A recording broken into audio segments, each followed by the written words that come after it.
지난 금요일 날 에스더 강해를 시작을 했고 이번 주일에는 사도행전 강해를 시작하려고 합니다. 근데 사도행전은 총 28장까지 되어 있어서 꽤 길게 걸릴 것 같습니다. 1년이 훌쩍 넘을 것 같습니다. 그래서 사도행전 이 강해를 좀 호흡을 길게 해서 천천히 이렇게 시작해 볼까 하고 있습니다. 대해 넓은 바다가 있다 그러면 오늘은 이제 배를 딱 띄워놓고 첫 노를 젓는 그러한 시간인데, 그래서 오늘은 평소와 좀 달리 사도행전에 대한 서론적인 부분들을 좀 나눠볼까 합니다. 바이블 아카데미 하듯이 약간 그런 느낌으로 오늘 말씀을 이렇게 전해보려고 합니다. 우리가 갖고 있는 성경을 보면 구약과 신약으로 나눠져 있지 않습니까? 구약은 오실 예수님에 대해서 말하고 있고 신약은 오신 예수님에 대해서 말하고 있습니다. 그래서 예수 그리스도 그분을 중심으로 옛 언약과 새 언약으로 나누어지는데, 이 신약이 쓰여진 순서가 있습니다. 성경에는 마태복음부터 나오니까 마태복음이 먼저 쓰여진 것 아닌가 생각할 수 있지만, 사도 바울의 서신서가 먼저 쓰여지기 시작했습니다. 그리고 나서 복음서가 쓰여지고, 그리고 요한문헌이라고 하는 또 요한복음, 요한 1, 2, 3서, 요한계시록, 이 요한문헌이 그 다음에 쓰여졌습니다. 근데 이 신약 성경은 우리 한글 성경으로 보는 것보다 헬라어 성경, 헬라 성경으로 그 제목을 보면 이 신약 성경이 이렇게 구성되어 있구나라고 하는 것이 그냥 눈에 확 들어옵니다. 우리가 보고 있는 마태복음이다 그렇게 말을 하면 헬라어 성경에는 제목이 카타라고 하는 그런 단어가 붙어서 카타마테 이렇게 나오는데, 이 카타란 뜻은 뭐냐면 뭐뭐에 의하자면, 그런 뜻입니다. 뭐뭐에 의하자면. 그러니까 카타마테 그러면 마태에 의하자면, 마태가 보고 마태가 아는 예수님에 대한 이야기가 마태복음입니다. 카타마가 그러면 마가에 의하자면, 그래서 마가가 알고 마가가 또 경험한 그 예수님에 대해서 그 성경에 기록되어져 있습니다. 그리고 그 중간에 사도행전이 있는데, 이거는 프락세이스라고 하는 단어로 쓰여져 있고, 그리고 이어지는 서신서들은 프로스라고 하는 헬라어가 쓰여졌습니다. 누구누구에게, 그런 뜻입니다. 그러니까 로마에 있는 교회, 고린도에 있는 교회 등등 이 교회들에게 프로스라고 하는 단어로 쓰여져서 그 성경을 설명하고 있습니다.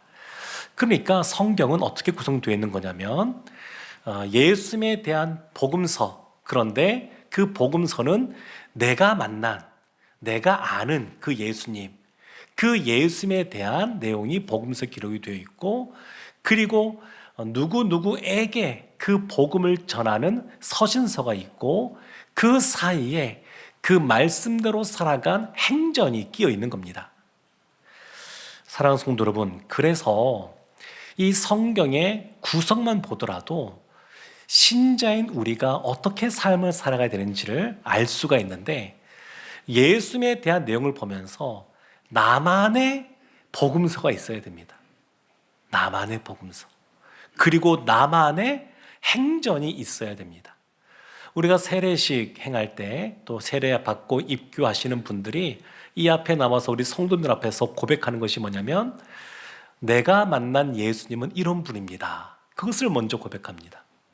내가 만난 예수님, 그리고 세례 받은 이후에, 입교한 이후에 이렇게 살겠습니다 라고 고백하는 겁니다. 우리 성도는 나만의 복음서가 있어야 됩니다. 내가 만난 예수님, 이것이 복음서입니다. 이것이 복음서. 그리고 그걸로 끝나는 것이 아니라 내가 만난 예수님, 내가 아는 예수님, 예수님을 가지고 그 예수님을 아는 대로 실제 삶에서 나는 이렇게 살았다. 복음서에, 나만의 복음서의 그 결과 나는 이러한 삶을 살았다. 그것이 바로 행전입니다. 그리고 내가 경험한 그 예수님을 내가 이렇게 살았으니 우리의 영적인 자녀들, 제자들에게 당신도 너희도 이렇게 살아라 라고 하는 것이 서신서입니다. 그러니까 신앙생활을 할 때 하나님은 우리가 혼자 신앙생활하고 끝나기를 원하지 않으십니다. 우리도 누군가 전해준 복음으로 말미암아 예수님을 알게 되었고, 또한 그 예수님과 더불어서 살아가는 삶을 살다가 다른 사람에게도 그 복음을 전하기를 원하십니다. 고린도후서 3장 1절부터 3절까지의 말씀을 보면 사도 바울이 이런 말을 합니다. 우리가 다시 자천하기를 시작하겠느냐? 우리가 어찌 어떤 사람처럼 추천서를 너희에게 붙이거나 혹은 너희에게 받거나 할 필요가 있느냐? 너희는 우리의 편지라. 우리 마음에 썼고 뭇사람이 알고 읽는 바라. 너희는 우리로 말미암아 나타난 그리스도의 편지니 이는 먹으로 쓴 것이 아니요 오직 살아계신 하나님의 영으로 쓴 것이며 또 돌판에 쓴 것이 아니요 오직 육의 마음판에 쓴 것이라. 너희는, 고린도 교회 성도님들을 말합니다. 그 교회를 말합니다. 너희는 우리의 편지다. 사도 바울이 너희는 나의 편지야. 그리고 그리스도의 편지야. 이렇게 말을 합니다. 우리도 오늘날 살아가고 있는 우리도 누군가의 편지로 이 자리에 있는 겁니다. 누군가의 기도와 섬김과 헌신으로 말미암아 또 전도함으로 말미암아 우리도 사실은 이 자리에 있는 겁니다. 그리고 또 우리는 누군가의 편지이면서 그리스도의 편지인데 또 우리는 다른 사람에게 그 사람이 우리의 편지가 되게 해야 됩니다. 복음을 알고 복음대로 살아가고 살아내며 그리고 그것을 드러내는 삶을 살아야 됩니다. 사도행전을 보면 이 서신서를 받는 수신인이 나오고 또 이것을 보낸 발신자가 나오게 되는데 오늘 사도행전 1장 1절 말씀이 이렇게 나옵니다. 데오빌로여 내가 먼저 쓴 글에는 이렇게 나오거든요. 그러니까 누가 이것을 수신자냐? 데오빌로라는 사람입니다.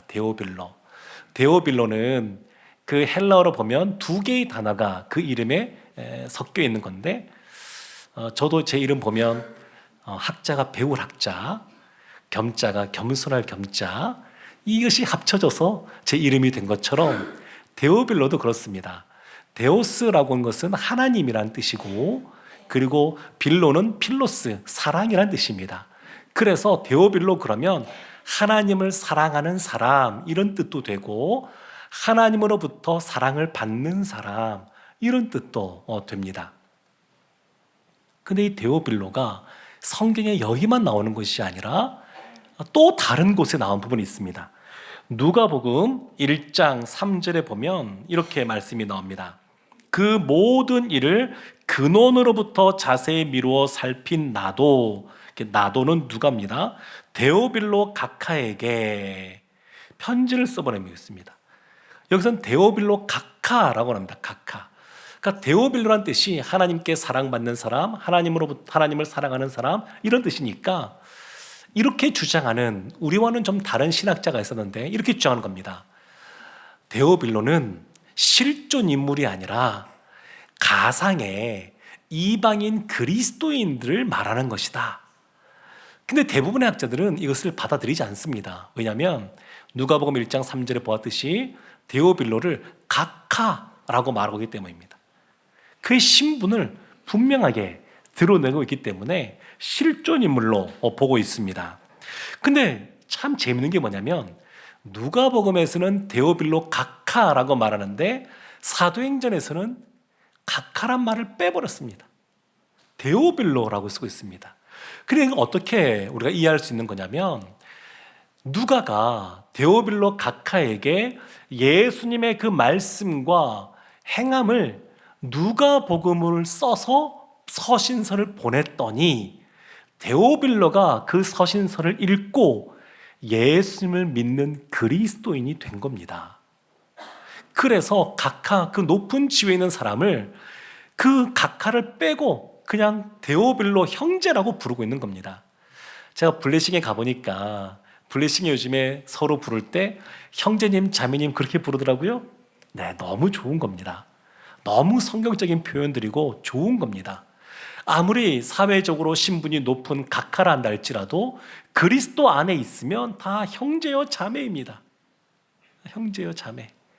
지금 누가가 이 누가복음을 쓴 누가, 사도행전을 쓴 사람도 누가라고 보는데, 이 누가가 데오빌로에게 처음에는 예수님 믿으라고 서신서를 써보내고, 그 다음에는 이 당시에 예수님 믿는 것이 참 쉽지가 않았습니다.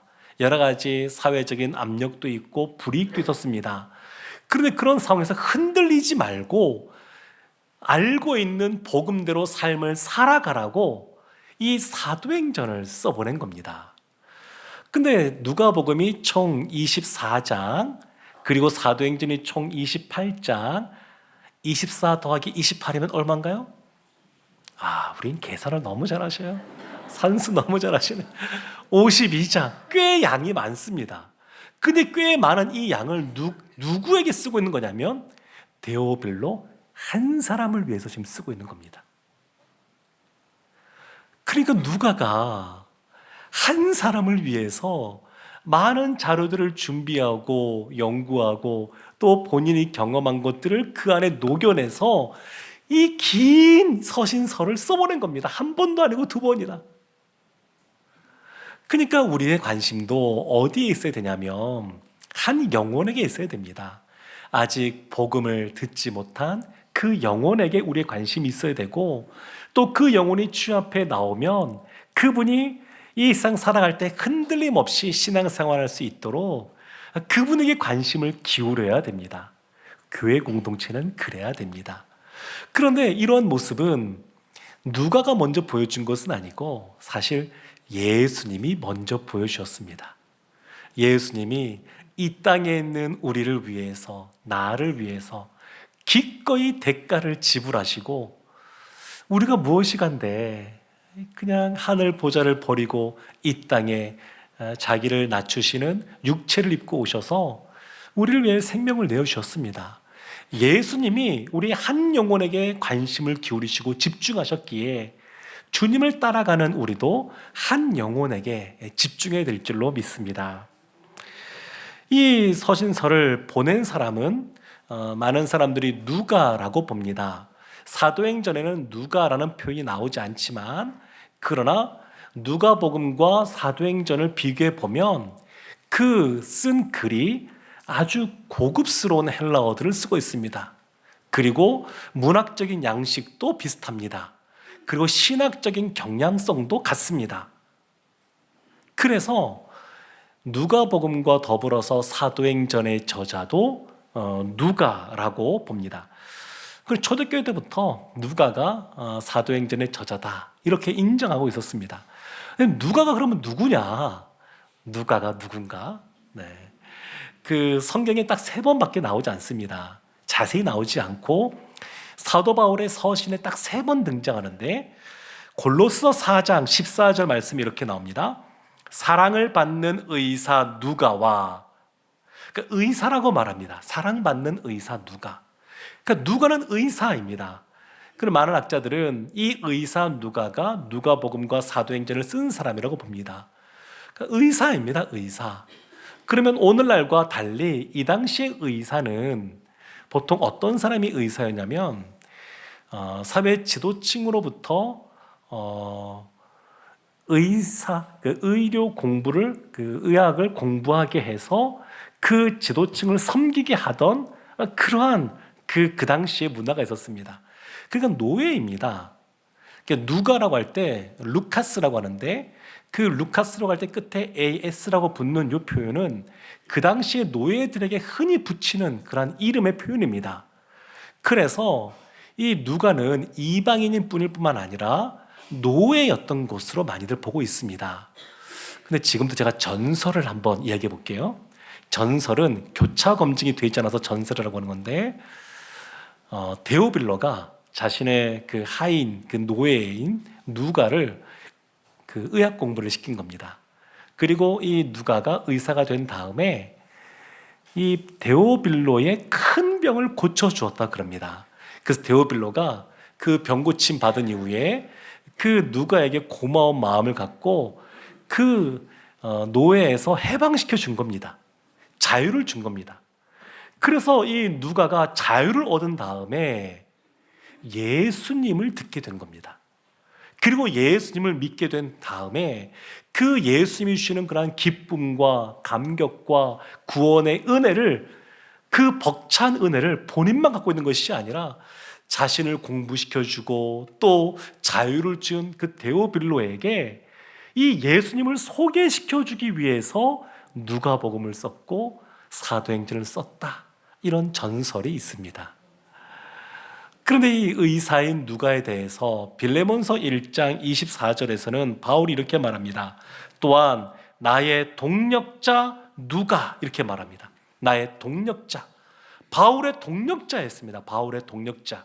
그리고 디모데후서 4장 11절에 보게 되면 이 바울이 노년에 디모데후서를 썼는데 바울이 이렇게 말합니다. 누가만 나와 함께 있느니라. 누가만. 사도 바울이 자신의 육체의 가시를 고쳐달라고 여러 번 기도했습니다. 근데 하나님이 내 은혜가 내게 족하다, 이 말씀을 듣고 더 이상 기도하지 않았는데, 그럼에도 불구하고 하나님께서는 의사인 누가를 바울에게 계속 붙여주셔서 그냥 감옥에 있으면서도 노년이 되었음에도 불구하고 그래도 사역을 할 수 있을 만큼은 건강을 유지하게 하셨습니다. 누가가 끝까지 사도 바울과 함께 있습니다. 끝까지. 참 이렇게 충성된 사람입니다. 그래서 사도행전의 말씀을 보면 앞부분에는 3인칭 시점으로 쓰여져 있습니다. 그러다 중간쯤 넘어가면 갑자기 1인칭 복수형인 우리라고 하는 단어들이 나오기 시작합니다. 우리라고 하니까 저자가 포함된 사람들입니다. 그러니까 사도 바울이 전도여행을 하는데 그 전도여행에 누가가 동행하는 겁니다. 몇 번이나 나오냐면 97번이나 나옵니다. 그러니까 이 누가가 사도행전 이 말씀 속에 자신이 함께 있다고 하는 것을 드러내고 있습니다.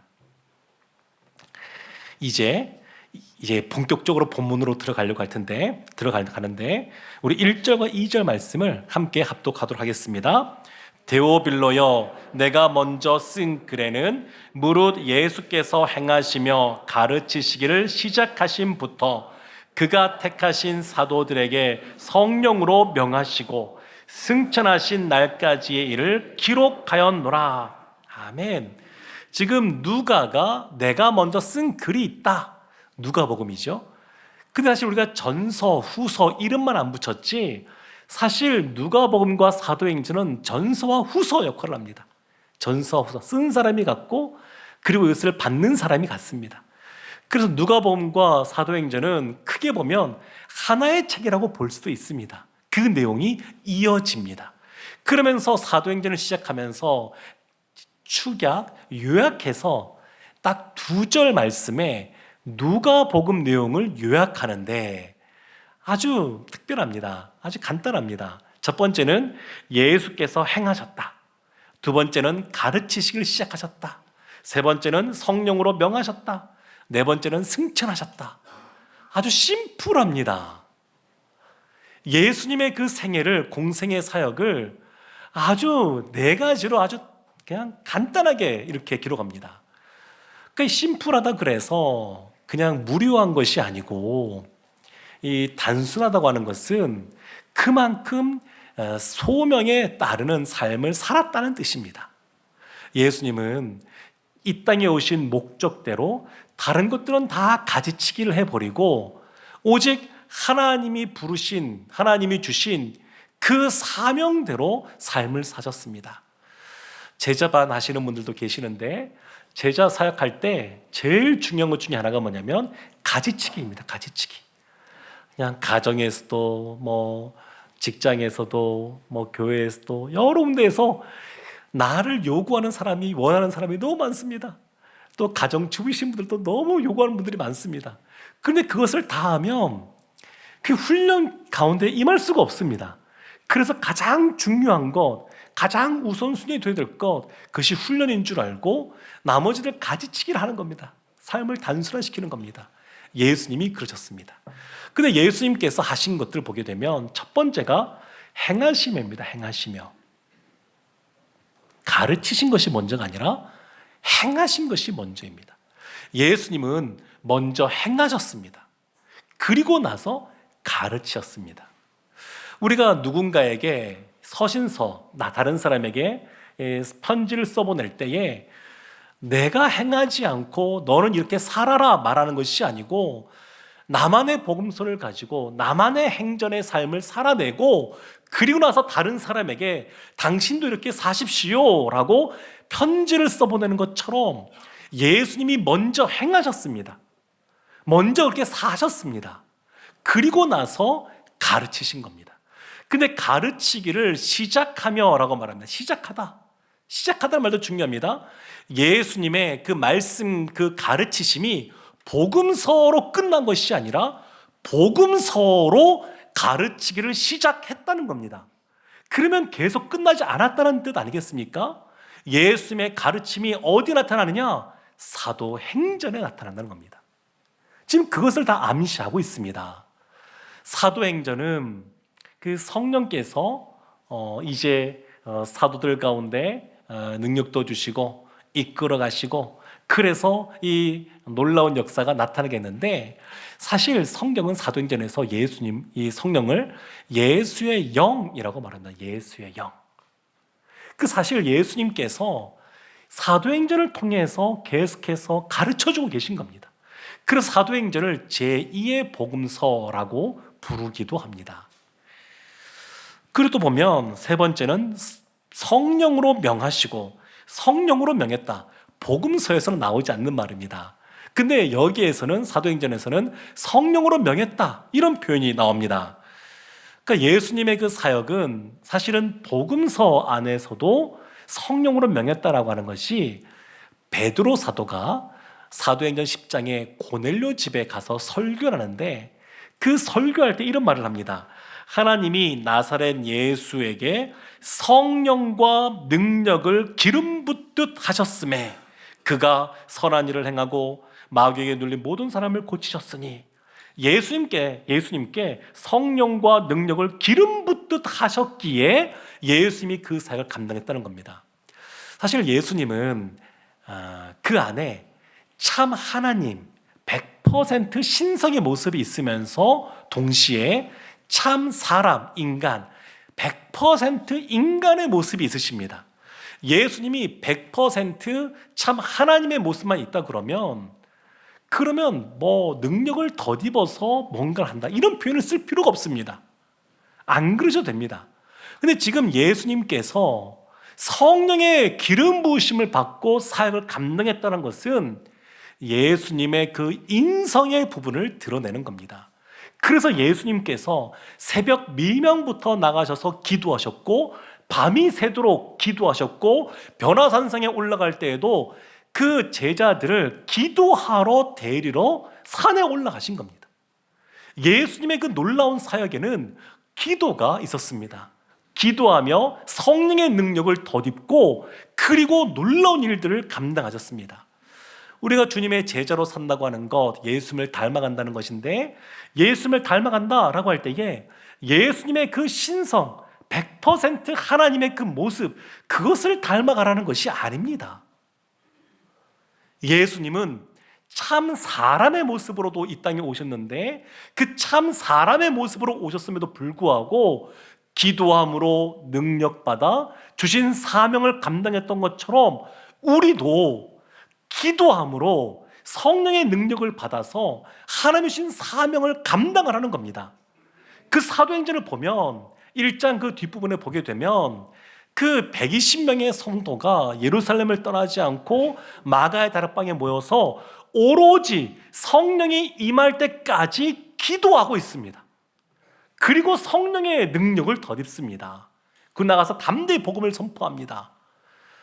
첫 번째 선교사를 파송했던 그 안디옥 교회, 사도행전 13장을 가게 되면 그 교회가 금식하고 기도한 이후에 바나바 사도와 바울 사도를 파송합니다.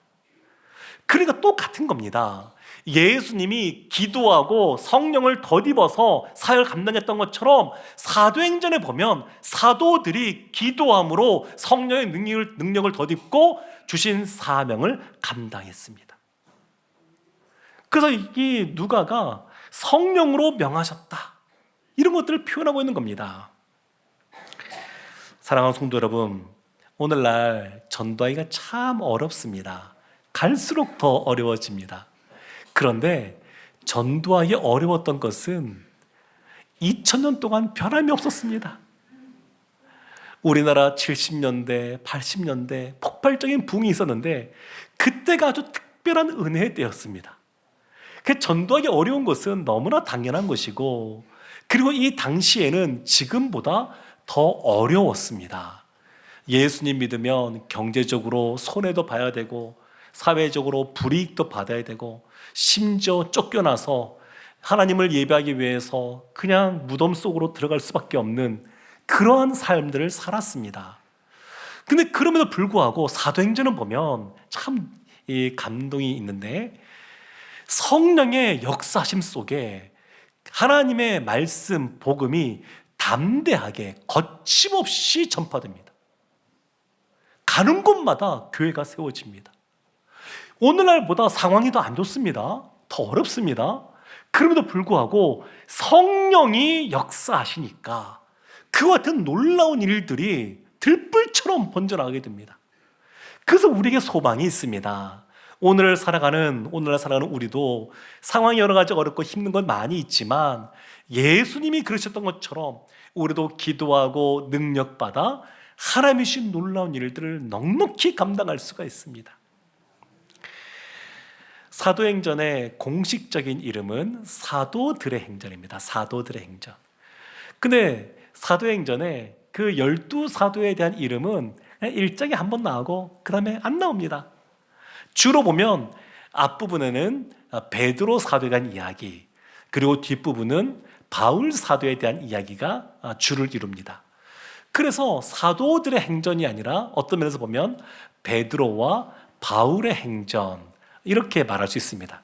그러니까 이것은 겉으로 보는 모습입니다. 베드로가 고넬료 집에 갈 때도 그런데 성령께서 강권적으로 이끌어 가십니다. 성령이 사실 그 배후에 있습니다. 사도들이 무엇인가 놀라운 역사를 나타내는 것 같지만 사실 그 배후에 성령님이 계십니다. 성령께서 능력 주시고 성령께서 이끌어 가십니다.